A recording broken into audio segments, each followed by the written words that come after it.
Hemos cruzado la selva del Darién, la jungla entera huele a muerte. Hay cadáveres, ropas, zapatos, mochilas en todos lados. Hemos cruzado muchos países andando. Hemos pasado hambre, extorsiones de policías. Nos han tratado como perros. Muchos dicen que lo peor es la selva, pero no, lo peor es México. México es un infierno para nosotros. Esperanza migrante venezolana. Y con esta frase quiero iniciar este podcast, al contrario como lo hemos iniciado siempre, porque cuando hablamos de la palabra migrante, lo que nos viene a la mente son conceptos abstractos. Y migrante es una persona de carne y hueso, un adulto, un hombre, una mujer, un niño, una niña, un adolescente, incluso bebés en el vientre de sus madres, quienes tienen que pasar una travesía. Eh, esta cita viene del informe que ha realizado la revista Yemayá, que se titula Cuando la desesperación se convierte en frontera, y que es un trabajo realizado justamente en la frontera sur de México, en la ciudad de Tapachula, un punto muy del sur del país y que ha sido un epicentro del tema migratorio en los últimos años. Por eso hemos querido invitar hoy a sus dos autores, quienes han hecho un trabajo extraordinario, y se los vamos a poner el link aquí abajo en la caja de descripción del informe para que lo puedan leer y lo puedan trabajar, ya si son expertos, poder tener incluso datos, porque el trabajo es extraordinario. Han podido plasmar en pocas páginas una realidad que es muy cruda, pero que es muy real y muy necesaria comprender. Por eso con nosotros tenemos a Andrés Arnal Martínez y a Martina Madaula Munch. ¿Cómo están, chicos? Muy bien, muchas gracias. Hola, muy bien. Encantados de hablar contigo. Este informe está realizado en el año 2023 y marca algo del 2024 sobre la realidad que se vive y tiene una perspectiva de género, tiene una perspectiva transversal del tema de la mujer migrante. Lo primero que les quiero preguntar, ¿no?, es por qué este informe y por qué el tema de género de forma transversal para, para trabajar algo, y por qué también la ciudad de Tapachula, algo tan específico de todo un proceso de ruta que iba hacia los Estados Unidos. Uh-huh. Sí, pues mira, esta pregunta me sirve también para presentar un poco el objetivo de la revista Yemayá en general, es un poco trabajar, visibilizar las diferentes vulneraciones de derechos humanos en diferentes puntos del globo, tanto, pues esto está radicada en Barcelona, en España, en la revista, pero trabajamos violencias y vulneraciones en Cataluña, pero también alrededor del mundo con esta perspectiva de género. Sí que inició con la idea de cubrir, hacer una cobertura sobre migraciones, y nos dimos cuenta de esto, ¿no?, que al final entendíamos siempre la migración o muy a menudo, sobre todo desde el punto de vista mediático, las voces de personas migrantes eran muy masculinizadas, y estando en un contexto donde la feminización de la migración es cada vez mayor. Siempre ha estado, las mujeres siempre han migrado, siempre han sido cabezas del proyecto migratorio y también han vivido la migración desde sus propias casas, ¿no?, como agentes cuidadores, etcétera. Pero sí es verdad que en diferentes puntos del globo está aumentando la migración femenina, y en cambio no estamos escuchando sus voces por un patriarcado imperante en el mundo entero. Entonces, este era un poco el objetivo de la revista y por lo cual también de este informe, porque también me parece muy interesante, ¿no?, la cita que has escogido. También ponen, y la reflexión que has hecho al respecto también resalta este elemento de que una persona migrante es una persona.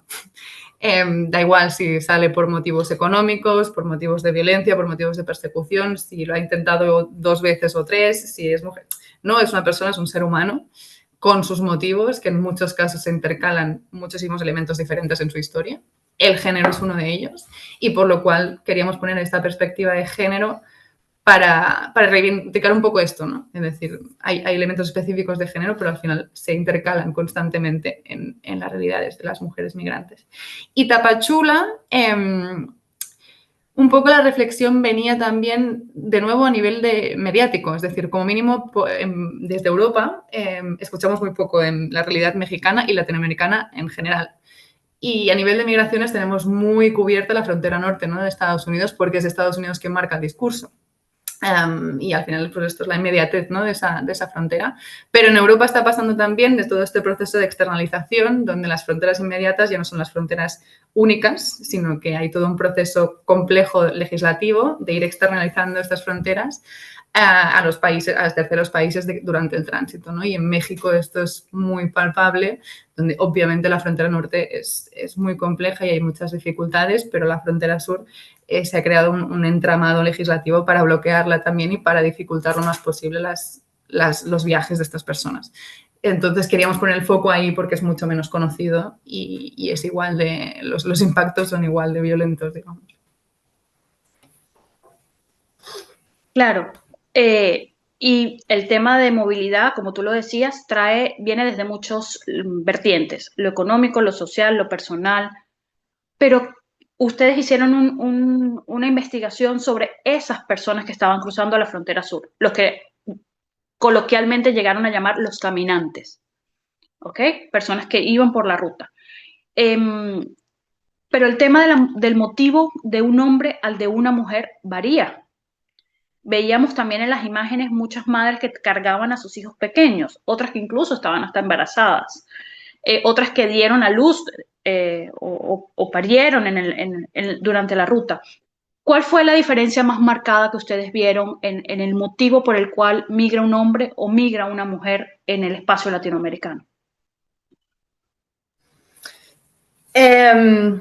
Sí, de nuevo recalco como que al final la complejidad del ser humano se mezcla en muchos motivos, como estabas diciendo, ¿no?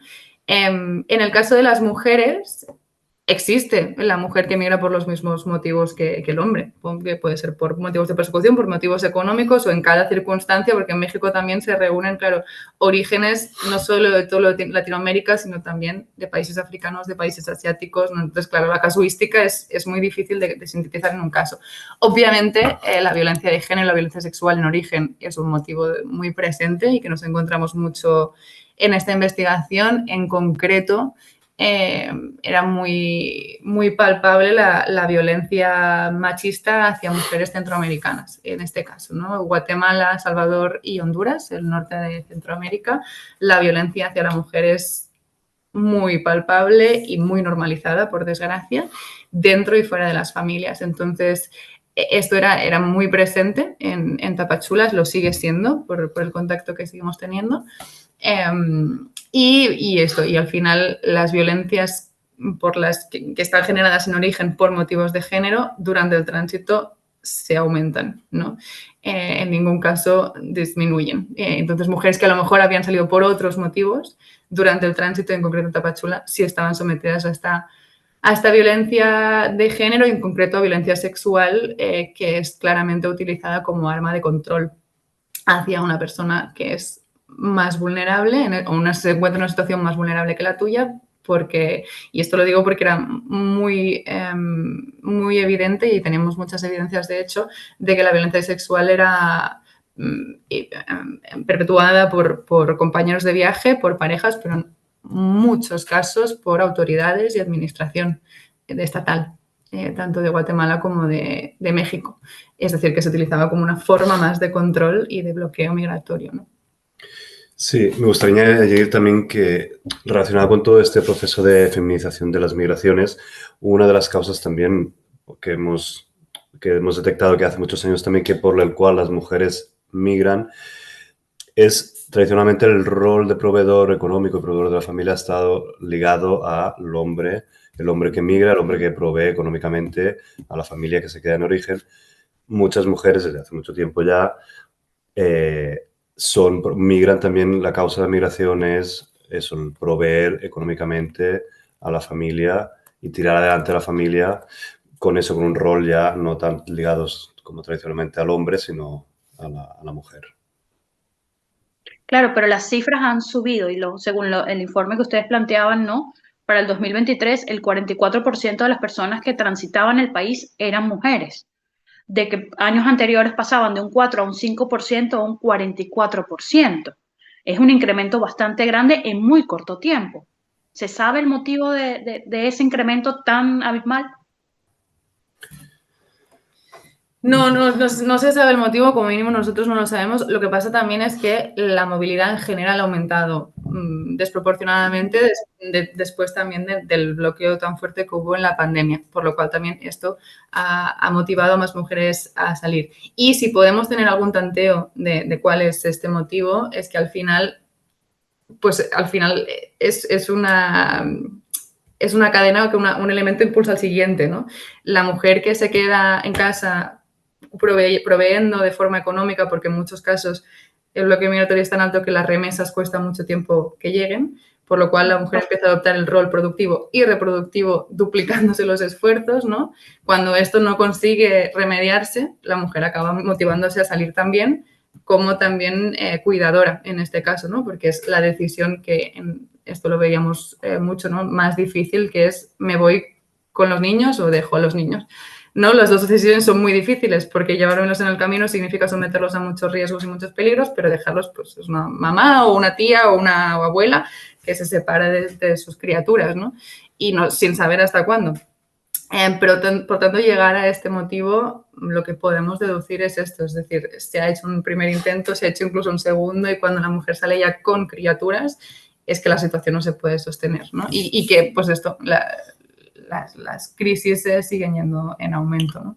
Claro, también hay un hecho, creemos que desgraciadamente las causas en los países de origen de estas personas que emigran, la situación es tan complicada y las violencias de diversos ámbitos son tan duras que afectan ya a toda la población indistintamente, que son hombres, mujeres, niños, niñas, y muchas personas tienen que emigrar forzadamente por la situación que vive el país. Por ejemplo, Haití, la crisis que vive el país, obliga a hombres a migrar, pero también obliga a las mujeres que no pueden quedarse en este país o en Venezuela o en otros estados del continente latinoamericano.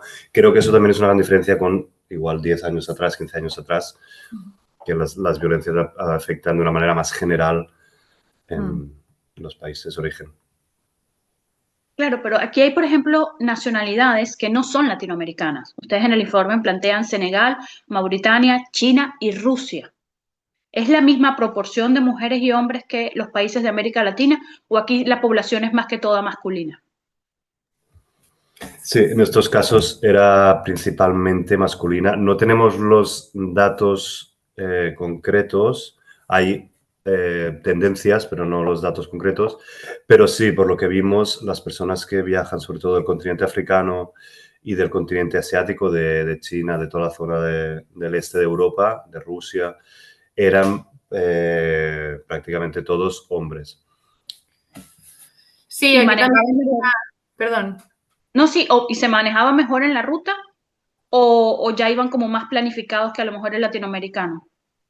¿Sabes qué pasa? Que cuando venían de extracontinentales, ¿no? De otros continentes, y hay muy poco estudio al respecto por la clandestinidad que supone, pero mediante entrevistas, conversaciones, etcétera, si no el 100%, un porcentaje muy elevado vienen mediante redes de tráfico de personas. Es decir, vienen ya con una persona, una red a quien han pagado, desde su país de origen, y ya está todo muy planificado de ir al país, en este caso, por ejemplo, ¿no? Las personas africanas y en muchos casos de Senegal estaban llegando a Nicaragua, después con la llegada de Bukele, etcétera, también empezaron a llegar más a El Salvador, entendíamos que por una cuestión de visados también, y a partir de ahí ya tenían muchas paradas en el camino establecidas, el transporte reservado, es decir, ya era una red, ¿no? A la que pagabas, lo tenías todo mucho más planificado.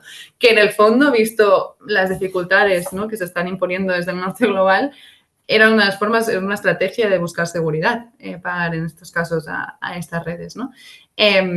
Sí que en este caso estaban más masculinizados, pienso yo, porque el trayecto es mucho más largo, es decir, estás yéndote al otro lado del globo, ¿no?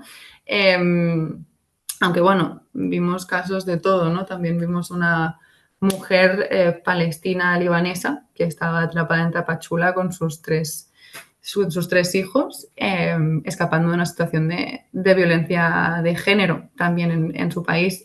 Y en este caso, esto también era muy interesante el ver las personas que no podían acceder económicamente o a nivel de recursos a estas redes, les costaba mucho más continuar con la trayectoria. Eran quien se quedaba varada en Tapachula, que es un poco la intención de estas políticas, ¿no? Que varar a la gente, pero si al final existen elementos de corrupción en la política municipal y de la gestión migratoria en México y hay mucha evidencia al respecto. Si consigues sortear estos bloqueos mediante pagos, pues seguías adelante. Y en el caso de estos extracontinentales era lo más visible. No vas improvisando, como por ejemplo una persona centroamericana que recibe la amenaza un día, sale al día siguiente y ni siquiera se ha puesto una maleta encima porque está escapando. Entonces, allí había muy poca planificación. Y cuanto más lejos, más planificación había, sí.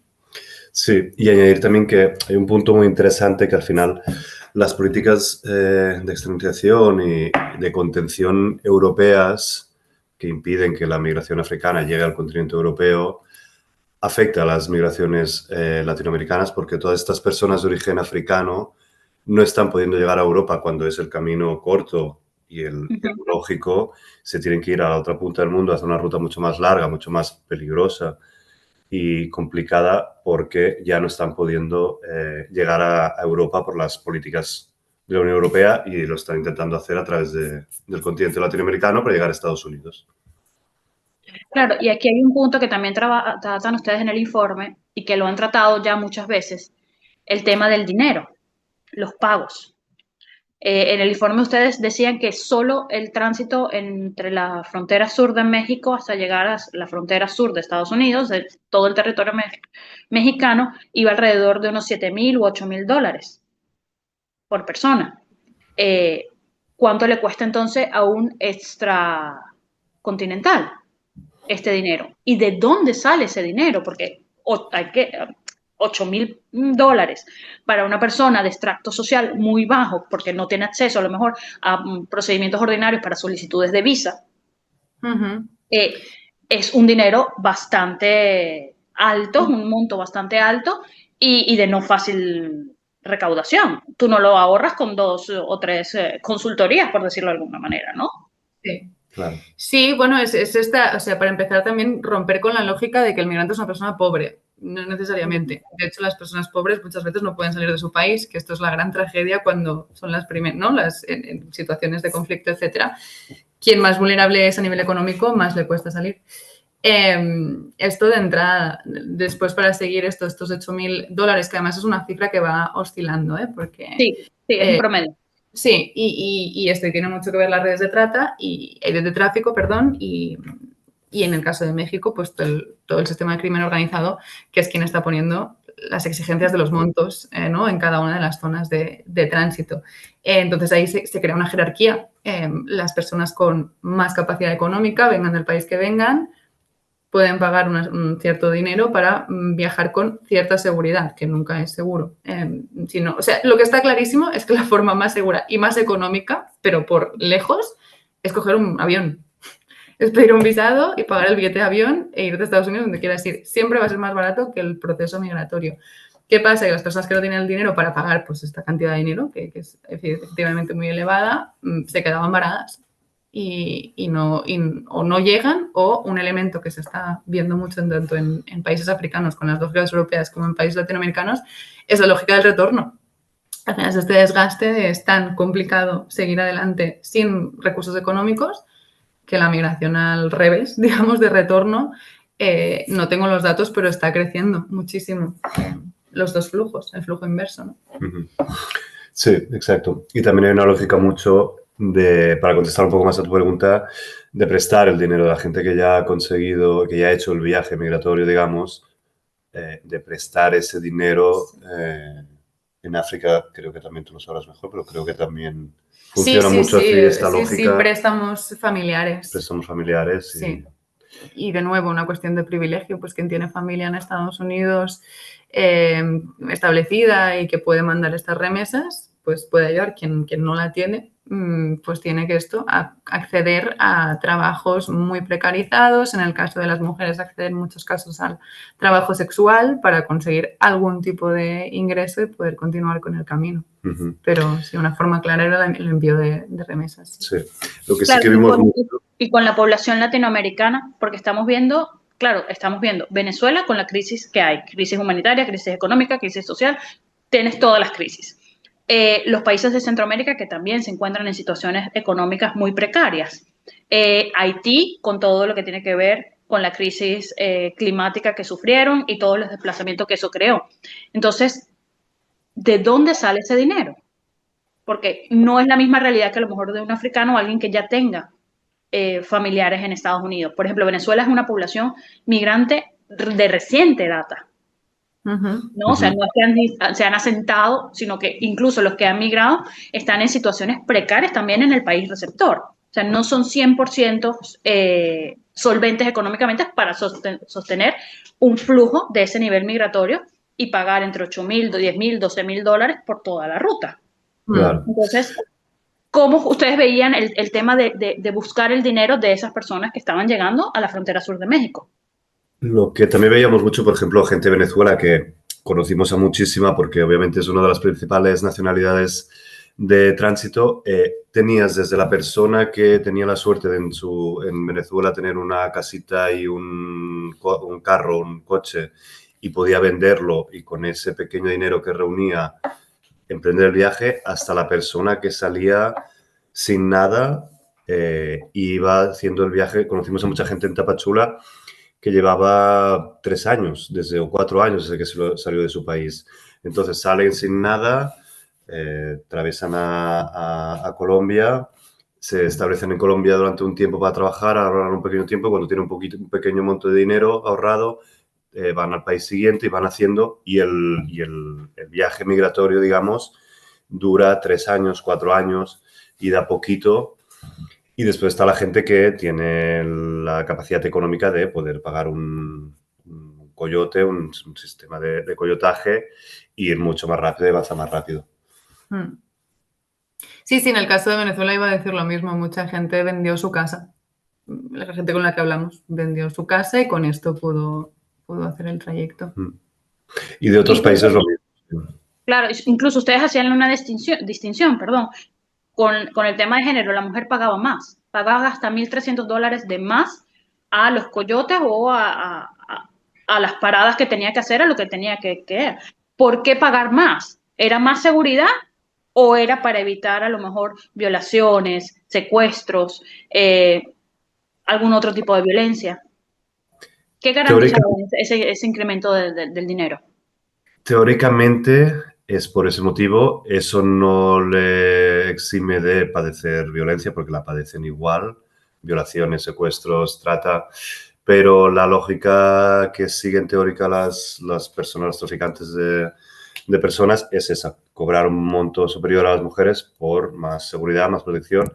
Y creo que también hay un punto de que las mujeres al final en el tránsito siempre ralentizar un poco más el camino, y no sé si es no sé si eso también cobran un poco más por ese hecho. Sí. No, nada que añadir. O sea, al final es esta lógica, ¿no? De la mujer va a sufrir más violencias, por lo cual el precio es mayor para proteger. Sí. Volviendo un poco a las políticas internas del país, ¿no? Mucho se ha hablado y se ha criticado que los países en tránsito no generan ningún tipo de documentación, así sea temporal, para las personas que están en ruta poderle dar algún tema, alguna seguridad jurídica, ya sea inserción laboral, inserción escolar para los menores, temas de salud. Ustedes en México hablaban que existió hasta cierto momento a los solicitantes de asilo una visa humanitaria, con el requisito de que tuvieran que quedarse por lo menos un año en territorio. ¿Eso de verdad lo aplicaban o era simplemente una política pública para cubrir una necesidad, cubrir un checklist ante la opinión pública y ante los organismos internacionales de protección? Y hasta qué punto esta visa humanitaria permitía o no permitía inserción dentro de la sociedad de esa población que además tenía que estar hasta un año en territorio. Sí,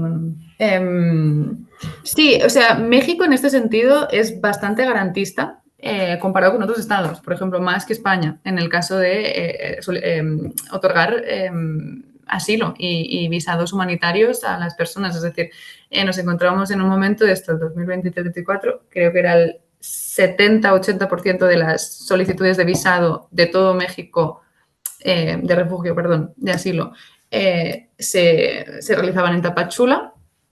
Luego también se derivan un poco a Tuxtla, ¿no? Por toda la estrategia de dispersar un poco, pero bueno, básicamente en Tapachula.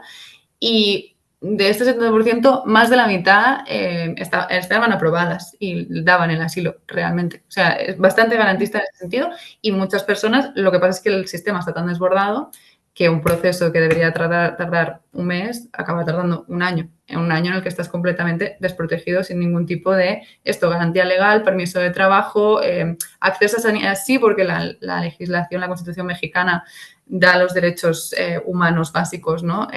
Y de igual forma seas ciudadano o no mexicano. La otra cosa es que esto se aplique. En la práctica, porque muchas veces hemos hablado con personas que han cruzado la frontera y dice, sí, está en el papel, pero cuando tú ibas para un tema, especialmente mujeres, hablo de mujeres, que estaban embarazadas en la ruta o habían sido víctimas de violencia sexual, no tenían ese acceso tan fácil a primero, a urgencias por lo menos. Por descontado, sí. Aquí entra factores xenófobos y racistas y también un sistema desbordado en el tema de salud, me refiero, donde se aplicaba ya la lógica de vamos a priorizar a los nuestros primero, ¿no? Es decir, luego ya los migrantes los atenderemos, pero se aplicaba esta lógica y lo veíamos muchísimo, donde al final para ser atendido médicamente, de forma médica, ¿no? En Tapachula, en México, solamente lo que pedían era un documento de identidad y alguna prueba de residencia, sea la factura de la luz, sea cualquier prueba de que estás viviendo en México, aunque sea unos días, ¿no? Y con esto te tenía que atender. Nunca era así. O sea, pedían muchos más. Pedían el padrón, pedían el visado, pedían muchos otros documentos que legislativamente no tenían por qué pedirlos, pero esto ralentizaba. Al final lo que hacía es que se cansaban y ya no iban a las consultas. Y en muchos casos explicaba porque, pues esto, al final Tapachula, Chiapas es el estado más pobre de México, Tapachula es de las ciudades más pobres de Chiapas y pues la necesidad es muy alta incluso para los propios mexicanos y mexicanas, ¿no? Y el sistema de salud estaba muy desbordado.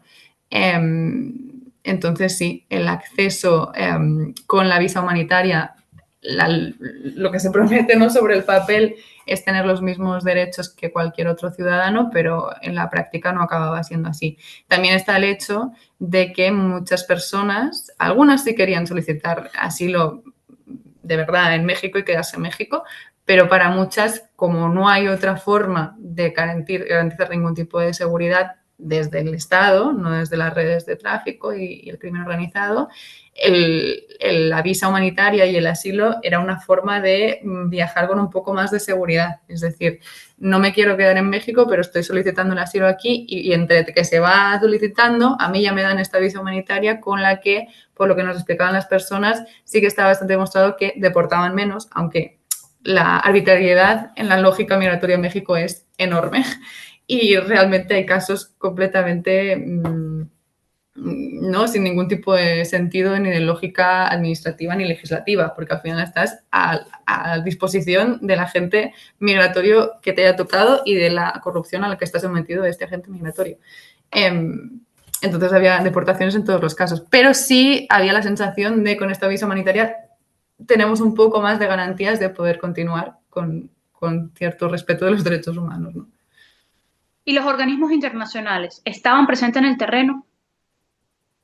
Muy poco. De hecho, esto es muy sorprendente porque en Tapachula de organismos internacionales, podíamos encontrar Médicos Sin Fronteras, Médicos del Mundo, que estaban justamente supliendo esta necesidad médica, ¿no?, con la que el Estado no estaba llegando. Y a nivel de organizaciones internacionales, después había muchas organizaciones locales mexicanas. Los daneses, el Danish Council, ¿no? Danish Refugee Council. Tapachula no estaba. ¿No? Estaba en Tuxtla o en otros puntos. Lo cual, y esto ya no está suficientemente sustentado, ¿no? A nivel científico, pero sí que da que pensar. Al final, la lógica de la cooperación representa lógicas e intereses y agendas estatales, ¿no? También, y en un sitio con una emergencia tan grave, donde, pues, en una ciudad donde, ahora no sé, se me escapan los números, pero con tantas entradas de personas, solo había 3 albergues, completamente desbordados, obviamente. La mayor parte de gente dormía en la calle. Tú vas a Tapachula y hay muchísima gente durmiendo en la calle, ¿no? Y en cambio no hay financiadores internacionales que estén solventando estas necesidades pero ya básicas de alimentación, alojamiento, salud. Bueno, y sí. Sí, creo que en este sentido las organizaciones locales sustentaban toda la ayuda que se estaba haciendo en Tapachula. Y es verdad que ahora, con la entrada de Trump al gobierno estadounidense y el recorte en la cooperación americana, por lo que sabemos, se ha notado mucho, tanto a nivel de organizaciones internacionales como locales, el presupuesto y el trabajo que pueden hacer en terreno. Sí que estaba presente, perdón, pero esto, claro, son organizaciones internacionales, el ACNUR, ¿no? Al final, como facilitador de estas visas y como agente que ayudaba a la administración y al papeleo, digamos, de todo el tema del visado. Claro, al final es bueno, Naciones Unidas, ¿no? Que sí que estaban presentes.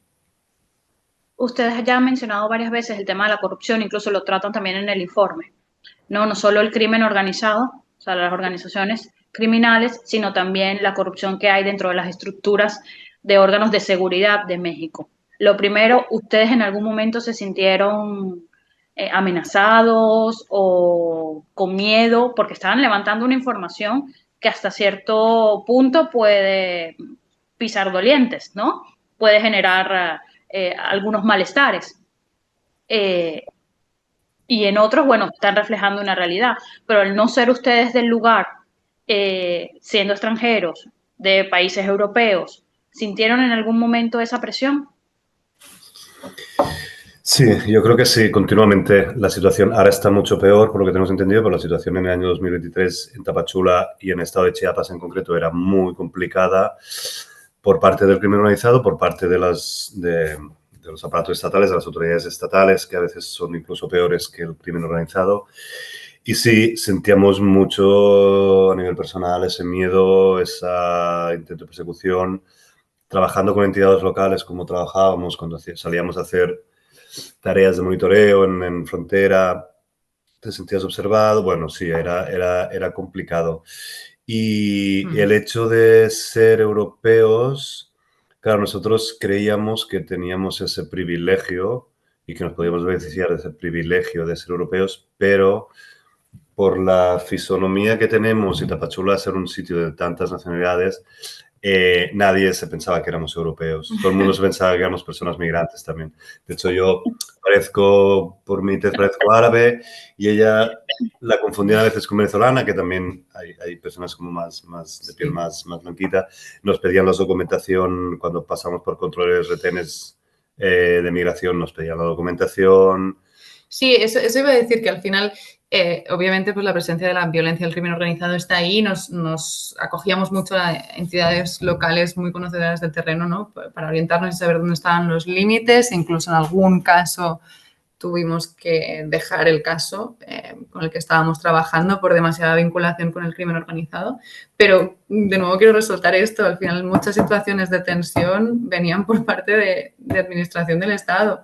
Es verdad que al tener un pasaporte europeo, y el pasaporte sí que no es la demostración, entonces es un pasaporte con más privilegios que otros y es así, por desgracia, pero la sensación de estoy a la merced de esta persona que va a decidir conmigo lo que va a pasar o no, estaba ahí y bueno, si esto pasa por redes criminales, pues es una desgracia, pero que pase, ¿no? por parte de representantes estatales era muy grave. Sí. Pero bueno, como decía Martina, teníamos el privilegio de tener un pasaporte español y eso, quieras o no, a diferencia de todas las personas que están haciendo el trayecto migratorio, teníamos un privilegio muy grande y nos sentíamos más seguros, por decirlo de alguna manera. Para nada es lo mismo, obviamente. Para nada no es lo mismo, sí. Pero sin embargo te da una visión de lo que está viviendo el migrante, lo sientes, y por lo tanto te da otra perspectiva de cómo trabajarlos. Se toparon también con algún caso, porque claro, las estadísticas son números y volvemos, ¿no? Queremos más humanizarlo, queremos más ponerlo en carne y hueso. Y el tema de los secuestros y las desapariciones en la ruta, por lo menos hacia el norte, la ruta norte, son elevados los números, son muchas las personas que han desaparecido o han sido secuestradas, incluso hasta niños. Pudieron ver eso, conversar con las personas, saber qué podían hacer, ya que las autoridades estaban y no están al mismo tiempo. ¿Generaron algún tipo de estrategias, especialmente el tema de las mujeres, para autoprotegerse durante la ruta? Sí, sí, por desgracia el tema de los secuestros a personas migrantes es muy común y muy visible. Mucha gente ha vivido secuestros o conoce personas que han vivido secuestros. El tema de las desapariciones también es muy común, pero ya es también muy común por parte de la población mexicana. Es decir, cualquier mexicano, por desgracia, sabe de un caso de alguien a quien le han desaparecido un hijo. Es muy, muy, muy... Y con el caso reciente de Teuchitlán lo estamos viendo todavía más, ¿no? Entonces, sí, varias personas con las que hablamos vivieron secuestros o si no sabían de alguien que lo habían secuestrado. En Tapachula se sucedía mucho el tema del secuestro express, que es, bueno, más esto, ¿no? Una estrategia para conseguir dinero al final por parte de familia, para extorsionar a las personas. Y realmente esto ahora es todavía más presente, pero en ese momento personas que las secuestraban un par de días, ¿no? Y las dejaban ir a la que conseguían algún tipo de ingreso por parte de la familia, eso pasaba, y también pasaba secuestros de muchos meses, con muchísima violencia, y en un caso en concreto, por ver esta vinculación, ¿no? La mujer secuestrada, fue delatada por un policía.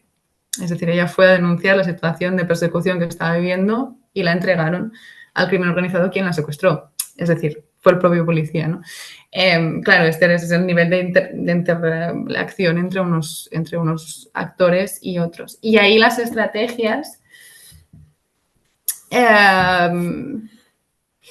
bueno, es que esto nos dio mucho que pensar, ¿no? Porque al final es una situación de vida o muerte en muchos casos.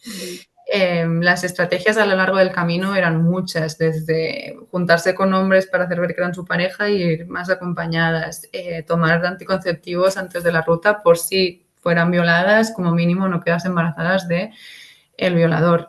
Pues esto, juntarse también con otras mujeres, compartirse información, etcétera, etcétera. Pero en los casos de secuestro el trauma es tan fuerte que al final desarticulas también cualquier estrategia y estrategias colectivas, que es un poco la intención. Con este tipo de violencias tan grandes, lo que haces es desarticular cualquier tipo de respuesta al respecto. Entonces, sí había albergues, algunas organizaciones que daban asistencia en estos casos, pero claro, también tenías que saber de su existencia, saber cómo acceder, ¿no? Tener la información.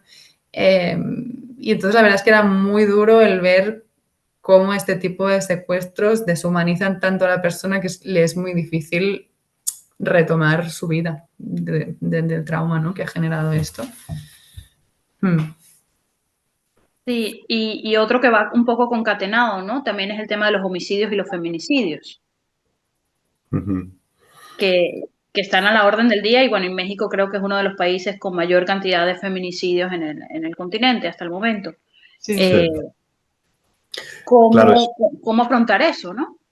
no afectaba tanto a la población migrante, los feminicidios, asesinatos, porque al final tampoco tenía mucho interés el crimen organizado en ello, pero es verdad que sí que hay muchos casos de asesinatos en grupo de personas migrantes, pero lo que se veía más era el secuestro por motivos económicos o la trata de personas con fines sexuales o las agresiones sexuales. Creo que el asesinato no era tan común.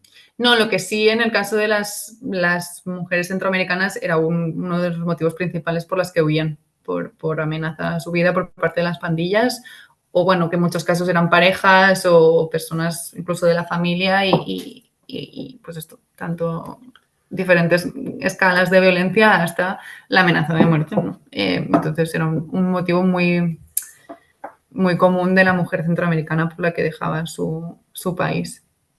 Y cómo abordarlo, cómo afrontarlo, pues sí, al final la migración es una estrategia para abordar este tipo de violencias y de situaciones, lo que descoloca mucho a las personas, que muchas, nosotros para empezar, pero que la violencia en México no la entiendes hasta que no estás ahí. Entonces, la sensación de salir de una situación de violencia para que se extrapole todavía más y se aumente todavía más durante el camino, esto es difícil de afrontar realmente. Pienso que las personas se quedan un poco como sin herramientas, ¿no? Otro punto que nos llama mucho la atención y que era como un secreto a voces era el tema de las redes sociales. Después de la pandemia se explotó, por supuesto, todo el tema de redes sociales y las organizaciones criminales las usaban para dar información de cuáles eran las rutas, de cuáles eran la persona, incluso llegaban hasta decir el nombre y el teléfono de la persona que los hacía cruzar de un lado para otro en toda la ruta, ¿no? No solo México. ¿Ustedes vieron algo de esto, del manejo de redes y de la información de forma extraoficial entre los mismos migrantes para saber qué ruta sí, qué ruta no, una que está más a la deriva y a la buena de Dios, o otra que estaba un poquito más hacia los poblados y que había gente? ¿Cómo se manejaba eso, por lo menos en la frontera sur con México? Era muy común, como sucede con toda la población, el uso de redes sociales por parte de las personas migrantes era muy extendido, como en todos nosotros, y era muy común el estar conversando con personas y que su fuente de información, la más válida que tenían o la que más credibilidad le daban, era un vídeo de TikTok que decía que por ejemplo, pues que habían abierto la frontera de Estados Unidos, entonces que tenían que llegar antes del día, me invento, 10 de mayo a Estados Unidos porque hasta ese día se podía cruzar. O grupos de Facebook que hablaba que, eso, lo que decía, comentabas tú, que esta ruta era un poco más segura, que por aquí se puede pasar, por aquí no. Y claro, también es un poco un problema, o sea, a la vez es una fuente de información que les ayuda, les da herramientas para poder seguir su camino, pero a la vez es como peligroso por, por, por, por la validez de la información que no se puede contrastar. Lo que también se veía mucho, obviamente, el crimen organizado cada vez utiliza más las redes sociales, tanto para secuestrar a las personas migrantes como para hacer negocio. Y más allá de las redes sociales, en Tapachula, que es donde estuvimos nosotros, es muy común que por la calle te den papeles, información o veas publicidad de coyotaje, de poder pasar. Sí, sí, eso es, o sea, te vas por la calle caminando y te dan papelitos con un WhatsApp y que te dicen, si quieres conseguir la cita de la CBP One, llama a este número. O llegar a tal sitio. Sí, viajes directamente a la frontera, están publicitados por todas partes. El nivel de corrupción, de tolerancia hacia estos procesos es tan elevado que es común que lo ves a diario. Sí. No, y es una respuesta a la falta y opacidad de información que existe para poder migrar de forma más informada y más segura, que también es relevante como estrategia de bloqueo. Es decir, la información es incluso realizando un estudio, intentando comprender todo, teníamos muchas dudas de cada uno de los procesos, es complicado entender cuál. De hecho, bueno, esto sale en el informe, pero estos buses que empezaron a salir desde Tapachula, que esto pasó justo en ese periodo, no había ningún tipo de información oficial, pero ni siquiera si la solicitabas como un organismo, etcétera, de hacia dónde iban esos buses, quién podía subir esos buses, cuáles son los derechos de las personas que estaban. No se sabía. Estaba ahí. Claro, es tan opaca la información y hay tan poca que al final la gente acude a las redes sociales porque es la única forma de poder intentar comprender algo y son muy necesarias y ayudan mucho en muchos sentidos porque pues mira, usar esta ruta que va mejor, que es más segura, ¿no? El compartir información entre personas que han vivido lo mismo puede ser muy válido. De hecho, todo el fenómeno de las caravanas, que es una gran estrategia a reivindicar, ¿no? De colectividad para poder seguir adelante de forma más segura, se organiza desde las redes sociales. Pero pues esto lo que estáis diciendo los dos también es una herramienta donde puede liquear diferente fake news y información con intereses detrás, ¿no? Y es muy difícil filtrar la que es cierta y la que no. Parte de todo el tema también de políticas públicas, ¿no? Aparte de la estadounidense, que es la que marca la pauta en el continente. Hay una que me llama mucho la atención y de la cual por lo menos no hemos tenido como respuestas oficiales o informes, y es el convenio Estados Unidos-Canadá-España para Ujú. todo el proceso de asilo, cuando se abrió los centros regionales de procesamientos en América Latina. Había en Colombia, había en Panamá, había en México, pero se dio el anuncio, pero no hubo un seguimiento. Ustedes tienen información de si ocurrió, no ocurrió, si Canadá recibió, si España recibió, o si Estados Unidos, porque tenía también el CBP-1 y tenía otras herramientas más como para justificar el ingreso de forma legal de la migración. Pero justamente con estos centros, tuvo buena respuesta. Es una política pública que puede ser replicable a lo mejor en otros momentos o en otros continentes, o simplemente solo fue una firma de un convenio para justificar una acción a nivel mundial. Yo tuve la oportunidad de hablar con personal del ACNUR en Guatemala, que es donde estaba en uno de estos centros, y en el momento que se implementó la política, la respuesta oficial de ACNUR era que esto lo estaban trabajando como una prueba piloto. Es decir, la cantidad, que es lo que pasa siempre, ¿no? Al final con las vías legales, ahora se están haciendo contratos circulares desde España a Senegal, que me ha venido porque son buenas políticas, es decir, buscar vías de regularizar y vías legales, ¿no? Para poder migrar es siempre una buena iniciativa. Lo que pasa es que la cantidad a la que a la que están afectando estas políticas es tan irrisoria. O sea, claro, no te sé decir los números, pero bueno, quien podía solicitar, ¿no? el asilo en estos centros representaba muy poco porcentaje de la gente que realmente se está desplazando. Luego también una cantidad de privilegios porque pues tienes que primero tener la información, tener el tiempo y no estar escapando de un día para otro, sino que tienes que tener el tiempo para hacer todo el proceso, etcétera, etcétera, comprenderlo, tener recursos económicos para sostenerlo, etcétera, etcétera.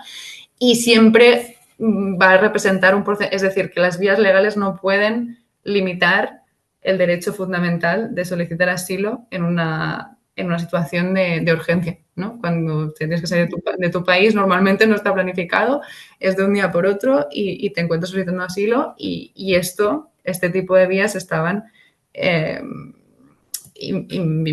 imposibilitando el derecho humano, la libre movilidad,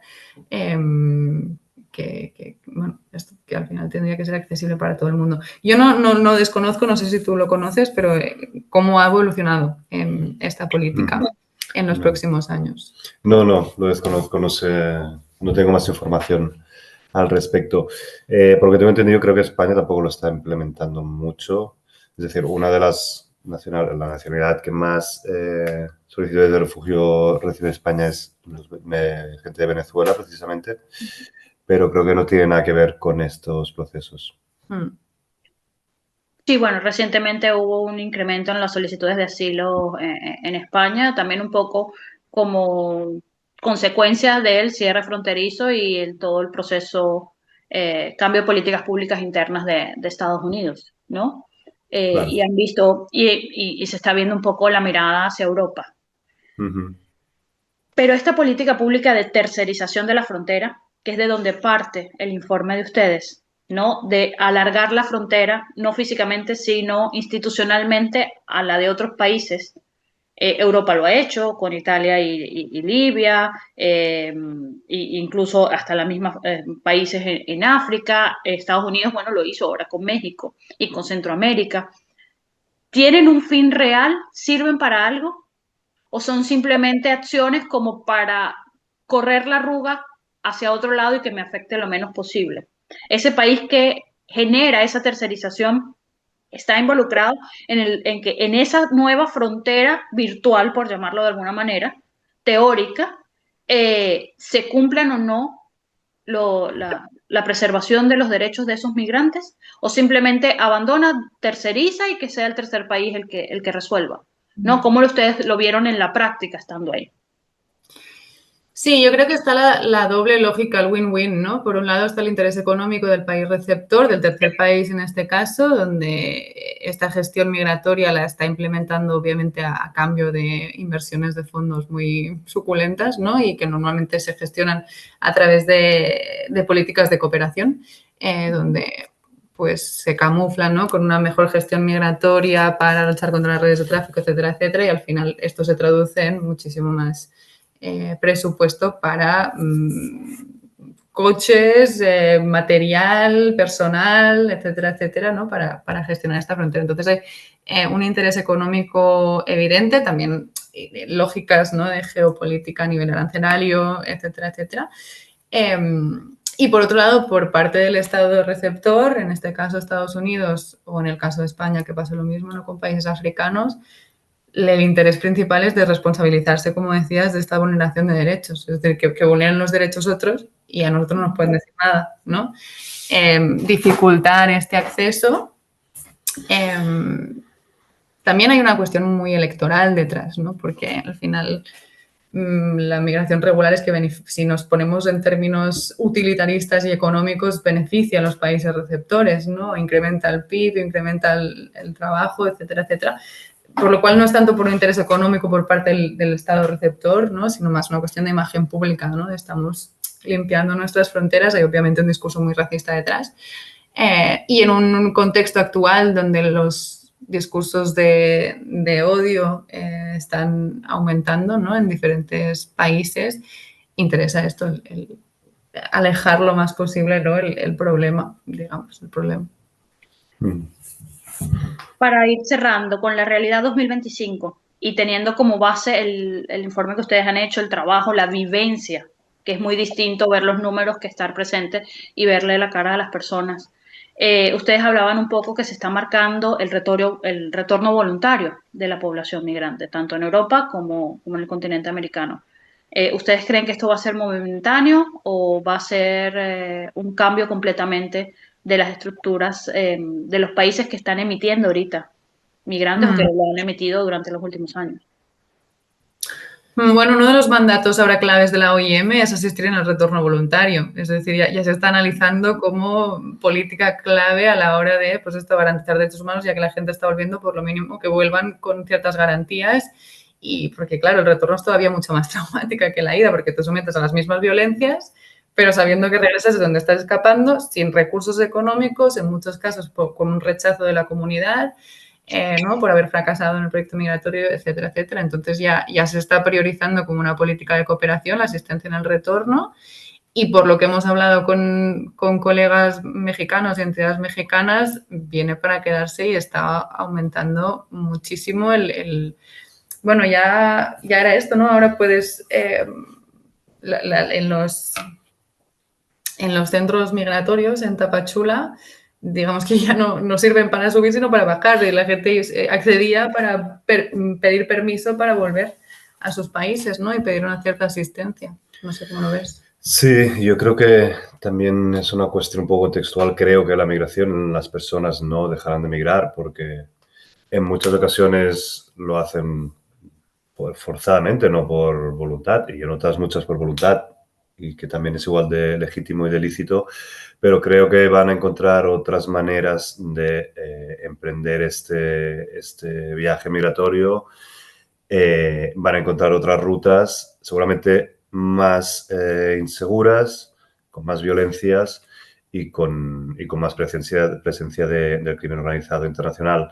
Pero creo que en un futuro vamos a ver cómo cambia un poquito las lógicas, pero creo que la gente va a continuar migrando, y creo que hay gente que va a continuar beneficiándose de esa migración, tanto actores estatales como actores criminales, y van a encontrar la manera de hacerlo. Pero bueno, es verdad que lo que se está produciendo ahora desde la entrada de Trump, sobre todo, en México, es el retorno. La gente está retornando. Vamos a ver cuánto dura esto. Y es sin fin, porque también es retornar, coger energías, ahorrar un poco para volverlo a intentar. Que al final esta lógica de externalización que aplica tanto Estados Unidos como Europa, lo que hay detrás es una lógica de desgaste, que esto también lo hemos intentado explicar en el informe. Es cansar a las personas para que desestimen la opción de emigrar. O sea, es así de perverso, ¿no? Al final pues esto, no dar información clara, ¿no? Desorientar, llevarlos de un lado a otro, someterlos, ¿no? a estas violencias, incluso, ¿no? Que se percibe el cuidado, que es muy peligroso, ¿no? Al final la gente acaba muy cansada y muy desgastada, incluso aceptando la opción de volver al sitio del que están escapando como forma más válida de sobrevivir. Entonces, en este desgaste, en este retorno, impera esta política de desgaste que está muy estructurada, es decir, hay como una lógica detrás, no es arbitraria, ¿no? Sí, también es posible que igual en un futuro más próximo, al menos durante estos 4 años que se prevé que Donald Trump esté en la Casa Blanca, si continúan sus políticas, igual también lo que se produce es un fenómeno de migración dentro del continente latinoamericano, es decir, personas que salen de Venezuela, sí, lo que pasa en el continente africano, la mayor parte de las migraciones del continente africano son dentro del continente africano, no a Europa. Entonces, igual también vemos eso. Veremos. Bueno, quiero agradecerles por estar con nosotros aquí, por plasmarnos esta realidad humana, ponerle cara a esto y que sirva como ejemplo y como prevención para los futuros casos que van a ocurrir al interno de la región, que es lo que nos estamos temiendo, y que incluso tenemos países aún menos preparados a lo mejor de lo que estaba México para recibir, porque México siempre ha sido un país de tránsito, pero ahorita se van a convertir otros en países de tránsito y otros en países receptores con muchas menos capacidades resolutivas de las rutas habituales. Y que bueno, que sirvan las buenas prácticas para que sean replicadas y las que no han servido o son bastante coercitivas, pues sean eliminadas dentro del estatus social y dentro de las políticas públicas de los estados.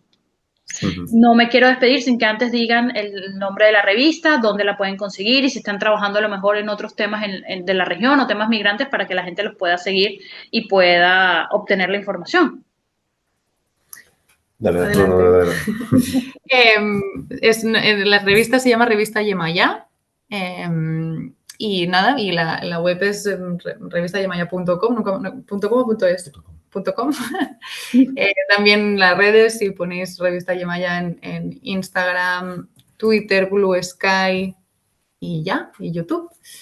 También vamos actualizando un poco nuestra como tarea principal, digamos, es más a nivel comunicativo, son artículos periodísticos de distintos lugares del mundo, pero también tenemos otros proyectos de comunicación, como ahora estamos trabajando en un podcast que hablará un poco sobre la realidad de la mujer periodista en diferentes conflictos del mundo. También estamos trabajando en un documental sobre dinámicas migratorias, en este caso en el continente africano, con esta perspectiva de género.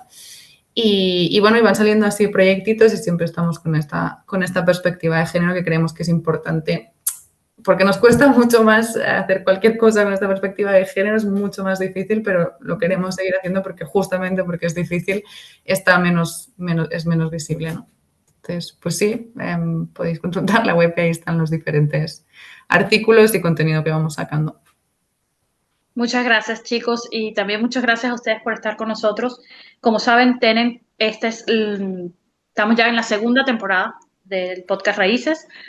Si quieren que contactemos a alguien o un tema en específico, por favor, pónganlo en los comentarios, denle like, suscríbanse, compártanlo también, tanto en video como en audio, porque entendemos que muchas veces el tema del video gasta mucha capacidad en los teléfonos y es más fácil el tema del horario, así que también puedan compartir el tema del audio a través de otras redes sociales. Les agradecemos por estar con nosotros y los esperamos en otro episodio de Raíces.